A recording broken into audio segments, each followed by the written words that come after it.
এত বছরের স্বাধীনতা এভাবে শেষ হয়ে যেতেছে আমাদের। এখন জাতীয় সঙ্গীত আসলে চেঞ্জ করতে হবে। সবকিছুই চেঞ্জ করেন ভাই। বাংলাদেশের মুখের ভাষাটাও আপনারা চেঞ্জ করে ফেলেন। আমরা কলকাতা যেহেতু বাংলা ভাষা বলে, আমরা বাঙালিরা কেন বাংলা ভাষা বলবো? আমরা অন্য কোনো ভাষা বলবো।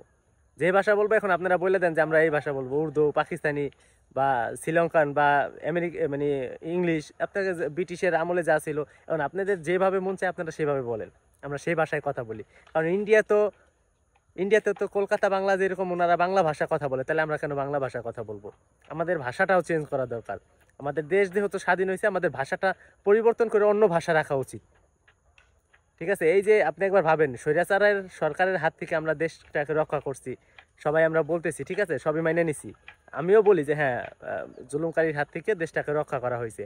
এখন বিষয় হচ্ছে কি, এই জুলুমকারীর হাত থেকে দেশটা রক্ষা করতে গিয়ে যেসব ভাই বোনদের আসলে চোখ চোখের দৃষ্টি হারায় ফেলছে, হাত পা পঙ্গু হয়ে গেছে, তাদের ফ্যামিলির দায়িত্বটা নেওয়া, এটা কিন্তু আসলে ভালো একটা কাজ।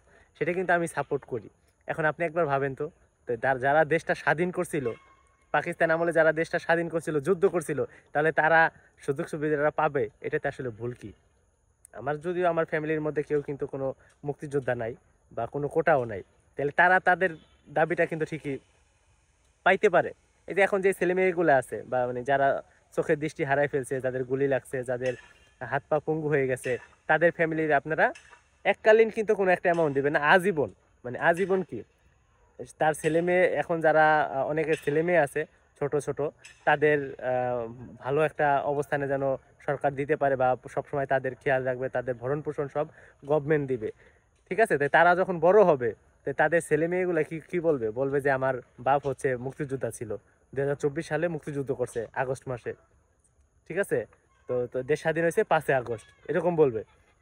তো এখন আমার কথা হচ্ছে, তাহলে আপনার 1971 সালে যারা যুদ্ধ করছিল, তারা আসলে কি অন্যায় করছে? আপনারা ভাই শুধুমাত্র স্বৈরাচার সরকারের হাত থেকে দেশটা রক্ষা করে মানে যতটা দাবি দেখাইতেছেন না, আর পাকিস্তান আমলে যারা যুদ্ধ করে দেশটাকে স্বাধীন করছে, অনেক মুক্তিযোদ্ধা আছে, তারাও এতটা দাবি করে না। এটা কি আপনি মানেন? এটা কখনো আপনারা বলতে পারবেন না, বা আমি ভুল বলি নাই। এখন আপনারা জাতীয় সঙ্গীত পরিবর্তন করে দিবেন, করেন ভাই জাতীয় সঙ্গীত পরিবর্তন। ওই যে একটা ভিডিওতে দেখলাম যে জাতীয় সঙ্গীত পরিবর্তন করে একজনের বলতেছে যে জাতীয় সঙ্গীত, আমাদের বাংলাদেশে জাতীয় সঙ্গীত রাখা প্রয়োজন হচ্ছে দুষ্টু কোকিল গান। ওই যে দুষ্টু কোকিল ডাকে রে কুক কুক কুক কুক কয় না, এরকম। তো এখন মানে আমরা আসলে কি দিয়ে কি করতে চাইতেছি না ভাই, আমাদের আসলে মাথায় কোনো কাজ করে না। আমরা কি দিয়ে কি করতে চাইতেছি এটা কেউ বলতে পারতেছে না, আমরা নিজেরাও বলতে পারতেছি না যে আমরা কি চাইতেছি।